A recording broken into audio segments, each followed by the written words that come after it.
Alors, petite explication de Ezivia concernant les indisponibilités du réseau Corridor.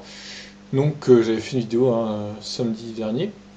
Et du coup, on a les explications sur Automobile Propre. En grande partie indisponible depuis ce vendredi 7 février, le réseau Corridor fait l'objet d'une interruption de service volontaire d'Ezivia. L'opérateur nous livre ses premières explications. Décidément, les vacances ne réussissent pas à Ezivia. Alors que l'opérateur filiale d'EDF avait déjà dû faire face à d'importants problèmes logiciels cet été, le réseau Corridor subit de nouveau une forte indisponibilité depuis ce vendredi 7 février. La situation est toutefois bien différente. Il ne s'agit pas d'une panne à proprement parler, mais d'une mise en indisponibilité suite à deux incidents rencontrés sur les bornes Ivetronic, l'un des fabricants du réseau. Une situation qui impacte lourdement le fonctionnement du réseau. Sur les quelques 200 bornes que compte Corridor, seules 25 issues d'un autre fabricant sont aujourd'hui en service. Oh là là, c'est terrible.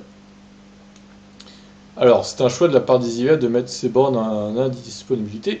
Cela a été un gros débat en interne, mais on ne pouvait pas prendre le risque qu'un accident matériel entraîne un risque humain. Ce n'est pas dans la philosophie du groupe EDF. Un principe de précaution appliqué suite à deux incidents constatés sur les bornes d'un seul et même fabricant. Deux bornes ont présenté des traces noires, dont une avec une déchirure sur quelques centimètres, nous explique le porte-parole. La porte-parole du groupe qui confirme qu'aucun véhicule électrique n'était en charge lorsque les incidents sont survenus. Qu'est-ce que c'est que cette histoire encore? Des traces noires? Deux incidents qui présentent finalement des similitudes avec celui que nous rapportait il y a quelques jours de la CNR. Équipé des bornes du même fabricant, l'opérateur avait enquêté et conclu à un accident isolé. Nous avons envoyé des experts et a demandé à un bureau externe de faire une analyse plus précise. Au-delà de la cause, il nous faut définir s'il s'agit d'un phénomène isolé ou générique susceptible de toucher d'autres bornes, nous résume Ezivia. À ce stade, Ezivia n'est pas capable de communiquer sur une date de remise en service car tout dépendra des conclusions de l'enquête. Si celle-ci confirme que les incidents rencontrés sont isolés, la mise en service du réseau pourrait intervenir rapidement. Dans le cas inverse, la situation pourrait durer bien plus longtemps. Si on peut faire une opération de maintenance sur place qui nous permet de retrouver un niveau de sécurité, on le fera. Si cela demande des opérations lourdes, le remplacement fait aussi partie des opérations envisagées. Nous ferons un point d'ici quelques jours, nous précise l'opérateur. Oh là là, bah alors là, s'il faut qu'il remplace tout, c'est pas gagné, hein. Franchement, pour qu'il remette tout en service, ça va prendre plusieurs mois, hein, c'est sûr.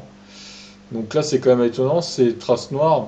Deux bornes ont présenté des traces noires, dont une avec une déchirure sur quelques centimètres. Est-ce que ça serait pas plutôt des dégradations extérieures à la borne? Ça me paraît étonnant, quand même. Donc là, toutes les corridors dispo sont en vert, comme vous le voyez, il n'y en a pas beaucoup sur le réseau qui commence déjà à être bien maillé déjà, le réseau. Il y a pas mal de bornes hein, autour de la France quand même. Ça commence à décoller pas mal, mais là le problème c'est que il n'y en a plus que 25 dispo à cause de cette panne, donc c'est quand même assez hallucinant quoi. Bah écoutez, je vous tiens au courant, hein, de toute façon sur la chaîne, j'espère que vous n'aurez pas besoin du réseau Corridor dans les jours ou semaines qui viennent, parce que pour l'instant c'est pas gagné qu'elles soient remises en service les bornes, hein, dans un délai court au moins. Je vous laisse réagir. Ciao.